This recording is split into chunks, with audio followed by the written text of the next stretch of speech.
So redoing this video, I think a lot of people can benefit from this, is how should I wrap my wrists properly. Most people don't do that the correct way. This is what you'll tend to see. So they'll grab their wrap, whether there's a thumb loop or not, they'll grab it and do just a quick wrap around. But what does that actually do?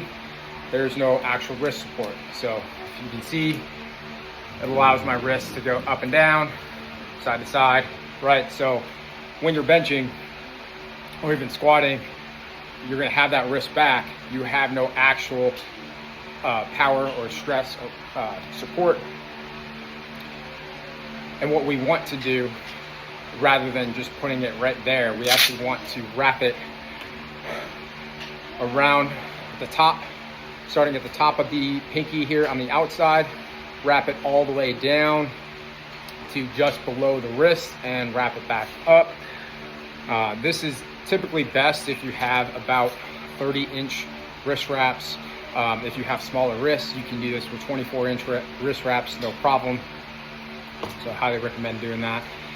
Getting a pair of those if you need longer ones to do that.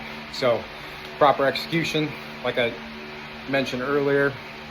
So go ahead, grab that by the pinky there, especially if it doesn't have a thumb loop. You're gonna crank on that. So if you used knee wraps before, very similar technique.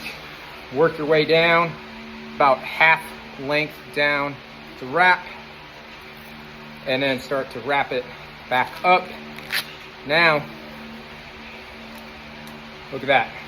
So it automatically creates a claw, essentially, in your hand. So if I extend my fingers, it'll clamp back up. I'm not doing that on purpose. That's how tight the wraps are. That'll actually put my hand in this claw position. And now, as the bar sits there, it's gonna be easier to stabilize and line that wrist up with the elbow joint as you're pressing up. Because another tip that most people miss the boat on is keeping those elbows in line with the wrist in line with the elbows, and the forearms, of all things, being straight up and down, perpendicular to the ground. So that'll keep you in a more stable position.